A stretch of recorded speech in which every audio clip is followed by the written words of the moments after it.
Welcome back to Bestie After Dark. Tonight we are going to be getting back to our roots, back to me getting fried because it's dark outside, and that means it's time to read your stories.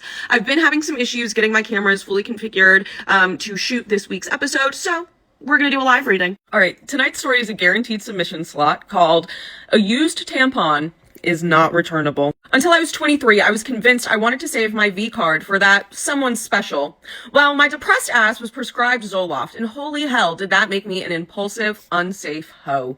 I met this guy, Dave, on a dating app, and less than 8 hours later, I was at his house. Mind you, this was like 2 days after my very first same-day special encounter, which was a fail because John couldn't keep it up. Dave puts all the moves on, and we do it, and I didn't tell him that I am still untouched. Okay, I'm still like the holder of the magical V card, because I had made that mistake with the other guy, and he really looked at me different for it in like a weird way, like a freaky weird way. Nick begged me for weeks to let him be my first. He would FaceTime me to touch on it into a toilet.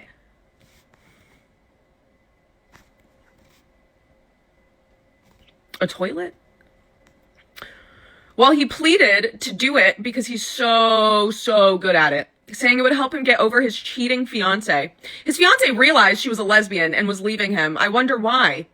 He ended up getting engaged to an old friend of mine less than 2 years later. She doesn't know about our interactions because we haven't talked in a long time, but it is awkward as fuck. I have no proof, otherwise I might have reached out to her. Anyways, the first time we did it, he stuck 2 fingers up my ass and I was caught so off guard.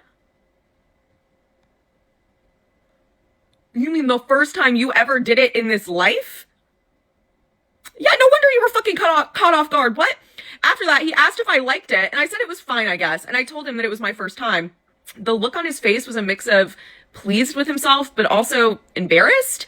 Fast forward, the third time that we do it, he convinces me to try putting it in the back, because I had a tampon in. I didn't fucking know that you're supposed to prep for this. And he had fed me macaroni and cheese beforehand. I'm lactose intolerant, and I have IBS. I thought maybe if we acted quickly, I could avoid a situation. No, friend. Well, corporate bestie, let's just say there was shit all on his D. Baby, you painted him. Oh, I love stories about women that paint men. Oh my God.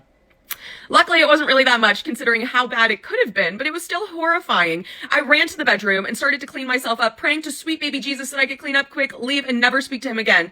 After taking a vile shit and removing my tampon, I realized there's not a single piece of toilet paper, a tissue, or a single fucking paper towel in this bathroom. After spending what felt like a year fighting my mental breakdown, I yelled at him to bring me some toilet paper. Before I continue, please take 3 fucking guesses what he brought me. Please share your guesses if you read this online. I think I accidentally saw, any paper product in his home. Bro, listen, a washcloth. A washcloth. A Clorox wipe. Or, a whole entire towel.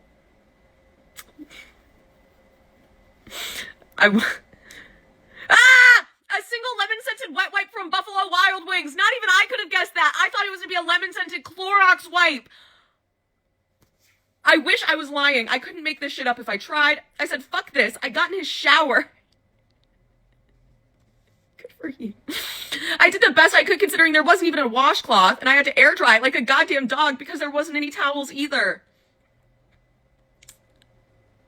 Girl, I love that I get to read this story again tomorrow for the main episode because I'll probably have different shit to say then. What the fuck? I ran back into his bedroom for my clothes and then returned to the bathroom, wrapped the tampon in the wet wipe, and of course he's a man, so why would there be a trash can in the bathroom? He's in the kitchen waiting for me, and I try to act casual and throw it in the trash. As soon as it leaves my hand, I gasp. It was a bin with a flipping lid, so I dropped it in the fucking 5-cent returnable bin. I'm American, baby. We don't have those.